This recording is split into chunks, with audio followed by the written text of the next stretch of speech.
굿모닝 텍사스 2부 순서 함께 하고 계십니다. 초대석 시간입니다. 오늘 초대석에는 김원영 변호사께서 나오셨습니다. 안녕하세요, 김원영 변호사님. 네, 안녕하십니까? 네, 반갑습니다. 네, 반갑습니다. 오늘도 김원영 변호사의 미국 법률 강의 시간인데요. 이 가족법, 지금 우리가 이혼에서도 이 프로퍼티에 대해서 공부를 하고 있었죠, 김원영 변호사님. 네, 쭉 여태까지 덮어봤는데요. 지난 시간에는 어떤 것이 그 독립재산이고 어떤 것이 공유재산인지 알아봤던 것 같아요. 예. 그래서 먼저 독립재산에 대해서 알아봤고요. 결혼 생활에 있어서 독립재산은 재산 분할의 대상이 되지 않는다고 했어요. 나중에 이혼할 때. 예. 그래서 어떤 것이 독립재산인지, 즉 separate property인지 구분해 놓는 것이 좋다라고 말씀드렸던 것 같아요. 예, 그러니까 이혼 시 재산 분할의 대상은 공유 재산이다. 네, 이 거기에 말씀이시죠? 하나한다고 제가 말씀드렸어요. 그래서 네. 대표적인 그 독립재산, separate property는 혼전 재산, 그 결혼 전에 취득한 재산이죠. 예. 그리고 증여 또는 유산으로 받은 재산, 어머니 아버지가 돌아가시면서 저한테 준 돈, 네. 아니면은 살아계시면서 너 써라 하고 준 용돈, 이건 다 독립재산이에요. 예. 네, 그리고 그 신체상해로 받은 위자료, 이것도 독립재산이고, 그리고 독립재산으로 매입된 재산도 독립재산이다. 예를 들어서 예. 어머니 아버지가 너 예를 들어 이투하라고 딸한테 예를 들어 딸한테 10만 불을 한국에서 보내줬어요. 그래서 그걸로 가게를 샀어요. 네. 이투 가게를 샀죠. 예를 들어서 그러면은 그 가게는 독립재산인 거예요. 딸 거예요. 예. 남편 거 아니에요. 근데 그 가게가 마음에 안 들어서 또 그걸 팔아갖고 다른 걸 샀어요. 그렇다면은 그것도 독립재산인 거예요. 그렇군요. 네, 그래서 대신에 이제 그거를 증명을 할 수 있도록 트레이싱이라고 하거든요. 입증을 할 수 있도록 증거들을 많이 남겨두시라라고 말씀드렸던 것 같아요. 예, 이것은 뭐 이혼할 때에 해당되는 사항입니다. 근데 그렇죠?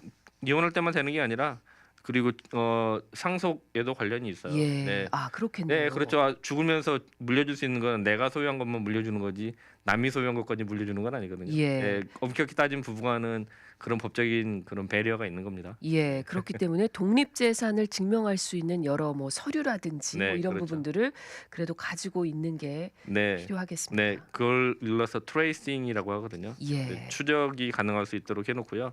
또 여기에 저희가 지난번에 말씀하시지 않았지만 커뮤니티 아웃포스트라는 룰이 있어요. 그래서 예를 들어서 독립재산하고 공유재산이 그 섞여 있으면, 예를 들어 통장에 같이 들어 있으면 어머니한테 10만 불 받았고 그건 독립재산인데 또 둘이 벌어서 같이 놓아놓은 10만 불이 있었어요.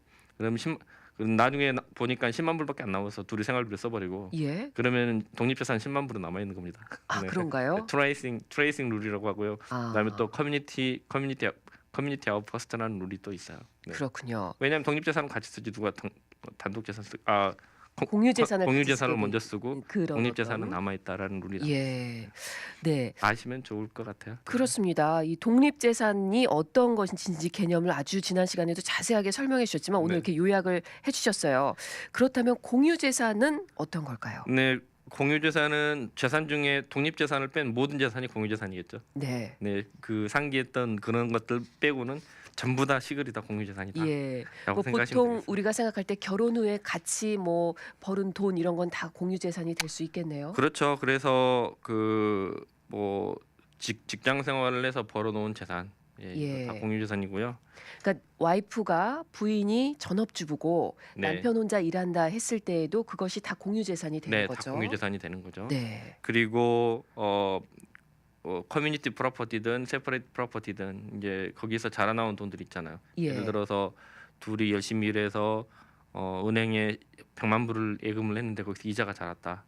예, 전부 다 그 이자도 네, 공유재산. 네, 공유재산이다. 이 독립재산으로 했을 때 불어난 이자 그것도 네, 공유재산인 예를 들어서 건가요? 결혼 전에 뭐 남편이 건물을 샀는데 결혼을 했다. 근데 거기서 세가 나왔다. 이게 예. 세는 전부 다 공유재산. 공유재산인가요? 네. 단 예외가 있어요. 네 건 네 거, 내 건 내 거로 하자라고 하는 그런 계약서를 쓰는 경우에는 그거는 거기서 자라나는 돈은 독립재산이에요. 아, 사전에 그거는 계약서가 네. 있어야 되는 거군요. 네, 그렇죠. 계약서가 없는 한은 공유재산인가요? 물론 이렇게 서면으로 작성이 돼야 네. 되겠죠. 뭐 네. 말로 한 거는 필요 없고. 효력이 네. 없고요. 그래서 아시면은 많이 도움이 되겠죠. 예, 그렇습니다. 네, 이 공유 재산에 대해서 조금 더 자세히 설명을 해주시죠. 네, 그럴까요? 그래서 저는 어떤 것이 독립재산인지를 먼저 알아보면 공유재산이 다 이제 아닌 건 다 공유재산이니까 다 나오고 예. 아까 말씀드렸던 거고요. 어, 또 저희들이 보면은 독립재산 중에 대표적인 것이 예를 들어서 어머니가 아까 이야기했죠. 이투하라고 예, 만약에 이투비자용으로 네, 네, 예. 근데 돈을 보내주신 거기서 거예요. 예, 거기서 이제 돈을 어머니께서 주셨는데 그래서 아니 부모님께서 주셨는데 10만 불을 보내줬어요. 근데 그 10만 불 소득이 생겼는데 그걸 또 이제 그게 가게를 또 운영을 해서 수익금이 생기잖아요. 근데 예. 그거는 독립자산인가요? 아, 예, 그런가요? 인컴 프롬 세퍼레이트 프로퍼티잖아요. 이제 그거를 뭐 그 어머니가 이제 그 주신 어, 돈으로 그렇죠. 도네이션 한 돈으로 예. 아니면은 기프트를 받은 돈으로 이제 거기서 자라나는 돈은 네. 예, 그거는 클리어하게 독립재산이군요. 보시는 게 좋을 것 같아요. 조금 이게 이제 혼동될 수도 있는데 만약에 본인이 결혼 전에 번 돈으로 네, 가게를 매입했어요. 네, 그거는 독립재산으로 가게를 매입한 거잖아요. 네, 네. 근데 거기서 발생하는 수익은 그럼 어떻게 되나요? 만약에 독립재산에서가는 인 라이딩이 있으면 그거는 이제 독립재산이고요. 예. 이제 이건 네 건 내 건 내 거로 하자라고 하는 예. 그런 혼점 재산분할 계약서가 있으면 그건 독립재산이고 그렇지 그렇지 않다면 않다면 그거는 공유 공유재산이다라고 재산인데 보시면 되겠습니다. 아, 근데 대신에 특이한 거는 이제 부모님이 그 보내준 돈 있잖아요. 예. 네. 그걸로 인해서 발생한 수익은 그렇죠. 계속 독립재산이 될 수 있다는 그렇죠. 거네요. 네, 예를 들면 조금 다른 경우 생각이 나는데 부모님이 보내주신 돈으로 집을 샀어요. 네, 한쪽 배우자가. 네. 그럼 그 한쪽 배우자의 그게 독립재산인데 독립재산이 되는 거죠. 그 집이 올랐어요. 가격이. 그럼 그것도 그것도 독립재산이 독립재산이 되는군요. 네, 알겠습니다. 네. 그렇군요. 네, 그래서 조금 이제 그 좀 주의하실 부분 좀 있고요. 예. 그리고 쭉 보면 이제 하나 더 저희들이 더 봐봐야 될 게 그러면 언제를 기준으로 해서 독립재산이 되고 언제를 기준으로 해서 공유재산이 되느냐 예. 이것도 한번 더 따져봐야 되거든요. 네. 근데 그거는 인셉션 오브 타이틀 룰이라는 게 있어요. 예. 인셉션 오브 타이틀이라는 룰이 있는데 그게 뭐냐면 그때 당시에 가게든 아니면 집이든 땅이든 샀을 때 당시에 내가 결혼을 했느냐 하지 않았느냐에 따라서 그 성격이 바뀌어요. 아, 공유 재산인지 독립 재산인지. 네, 네, 네. 예를 들어서 이렇게 한번 생각을 해볼까요? 와이프가 결혼 전에 열심히 일을 했어요. 처녀 때 예. 일을 해가지고 돈을 3만 불 이렇게 모았어요. 네. 3만 불을 모아가지고 내가 뭐 멋진 남편이랑 열심히 잘 살아야지 생각을 하고 나중에 그 배우자감이랑 잘 살아야지라고 생각을 하고 집을 한 채 눈을 찔끔 감고 샀어요. 결혼 전에. 결혼 전에 네. 그 요새도 뭐 그런 거 많이 있잖아요. 퍼스트 홈 바이어는 뭐 5% 다운, 뭐 2.5% 다운 이런 룰이 있었어요. 옛날에. 그렇죠. 예. 네, 그래서 3만 불이면 아주 근사한 집을 살 수 있었어요 옛날에는. 예. 네, 그러니까는 5% 3만 불이 5%니까 뭐 어마어마한 금액의 집을 샀겠죠. 뭐 예. 몇십만 불짜리 집을 살 수 있는데 그게 결혼 전에 그 혼인 서약을 하기 전 한 일주일 전에 샀다고 예를 들어서 예. 가정을 해봐요. 일주일 뒤에 결혼을 했어요. 결혼 직전이네요. 결혼 직전에 샀죠. 근데 결혼을 딱 하고 와이프가 그 남편도 있는데 이제 일 그만해야지. 남편 혼자 버림하면서 난 열심히 뭐 열심히 살아야지. 그냥 예. 전업주부로 가는 살아야지. 거예요. 라고 이렇게 한 거예요. 근데 한 10년 살다 보니까 남편이랑 이제 트러블이 자꾸 생겨요. 예. 그런데 두 사람이 가진 재산이 집이 딸랑 한 채인 거예요. 예.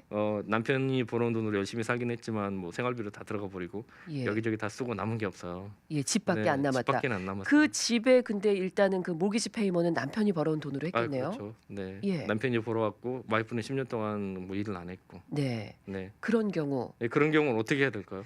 뭐 얼핏 생각하기엔 공동 재산일 것도 같은데 그 집이 결혼 전에 구매한 네, 거잖아요. 일주일 전에 샀는데 예, 어떻게 예. 되나요? 그 남편이 벌어온 돈으로 마기지 페이먼트 다 내는데. 그렇죠. 처음에 이 다운 페이먼트 3만 불을 와이프가 했던 거고요. 결혼 직전에 구매할 때. 그럼 어떻게 해야 되겠어요? 예.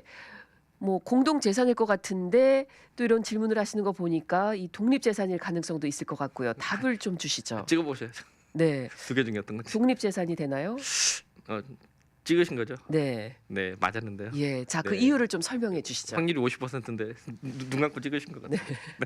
네, 보면 인셉션 오브 타이틀 룰이라는 게 있다고 했잖아요. 예. 네, 결혼 전에 샀으면 그러니까는 뭐 메리지 라이센스 잉크가 마르기 전에 샀으면 그럼 독립재산이고 마르고 난 다음에 샀으면은 공동재산이라고 보면 돼요. 예. 이 경우에는 결혼 전에 샀잖아요. 일주일 그렇죠. 전에 샀잖아요. 그래서 독립재산. 네, 그래서 3만 불짜리 3만 불을 다운을 하고 샀는데, 근데 그게 지금 시가가 2 밀리언이 됐어요. 예. 그러면은 2 밀리언이 전부 다 와이프 걸로 되지는 않지만, 그러니까 일단은 그 재산은 와이프 걸로 클래시피케이션이 돼요. 세퍼레이트 그렇군요. 프로퍼티다.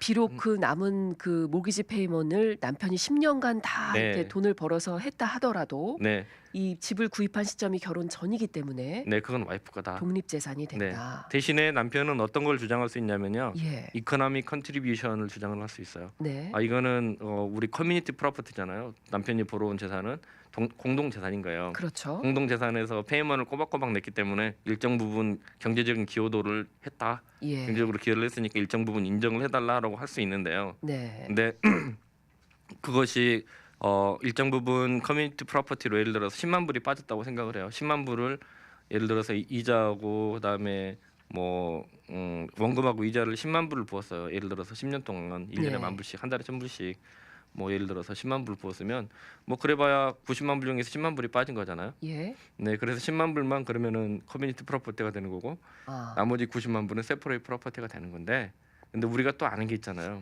또 재산 분할에서는 just and right division이라고 했어요. 예. 반반이 아니에요. 네, 네, 그렇죠. 네, 네. 그래서 생계 유지 능력에 따라서 배분이 그렇죠, 된다고 그렇죠. 하셨잖아요. 대신에 남편은 그 대학도 좋은데 졸업했고 10년 동안 경제 활동도 했고 또 앞으로도 젊고 유능하고 그래서 돈을 벌 기회가 많은데, 와이프는 상대적으로 10년 동안 경제 활동을 안 했고, 그리고 아이들을 키우느라고 뭐 앞으로 경제 활동을 할 수 있는 가능성이 별로 없고 예. 등등 이랬다고 하면은 just and right division이니까 그 중에 남편이 그- 대략 한 3을 갖던 예. 2를 갖던 나머지 7은 와이프한테 가는 이 거니까. 공유 재산 속에서도 그렇죠. 네. 네. 그러니까 거의 90만 불이 세퍼레이트 프로퍼티라고 원래 클래시피케이션 됐고, 네. 커뮤니티 프로퍼티가 대략 한 10만 불 정도 이코노믹 컨트리뷰션이 간다고 하더라도 그 중에 다시 7만 불은 아내 것이 되는 거니까 잃어버리는 게 거의 없죠. 그러네요. 네. 이 이혼 시의 재산 분할 상당히 복잡한데요. 네, 그래서 그러니까 이런 프린시플을 잘 알고 있으면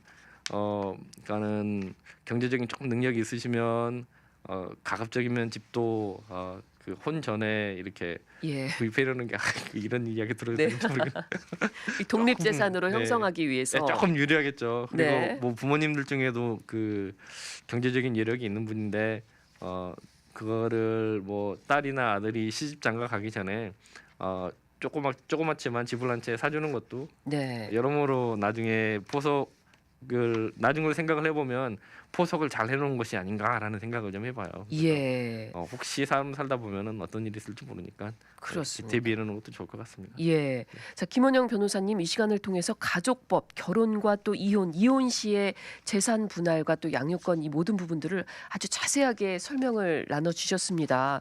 자, 오늘 이 시간으로 이 가족법 강의는 마치는 건가요, 변호사님? 네, 오늘이 마지막 시간인 것 같습니다. 예. 그동안 이 가족법 강의 너무 잘 들었고요. 그 이후에 또 어떤 강의가 펼쳐질지 좀 기대를 해보도록 하겠습니다. 제가 6월 중순 넘어서 이제 제가 다시 돌아올 것 같아요. 예. 여행 계획이 있어서요. 네. 그래서 돌아오면 그때는 불법행위법, 자동차 사고를 중심으로 한 불법행위법을 다시 한번 돌아가 볼게요. 예. 3년 정도 된 것 같아요. 그렇죠. 예. 그리고 우리 실생활 속에서 이 자동차 사고 또 자동차 관련된 여러 가지 네. 또 법률적인 부분들 우리가 알아야 될 것들이 참 많이 있죠. 네, 그래서 현행법이 어떤 것이고 어떻게 우리를 보호해야 되는지 알아보는 시간을 아마 장시간 가질 수 있을 것 같아요. 예, 네. 알겠습니다. 자, 지금까지 또 가족법 강의 유익하게 자세하게 해주셔서 고맙습니다, 김원영 변호사님. 네, 감사합니다. 지금까지 김원영 변호사와 함께했습니다.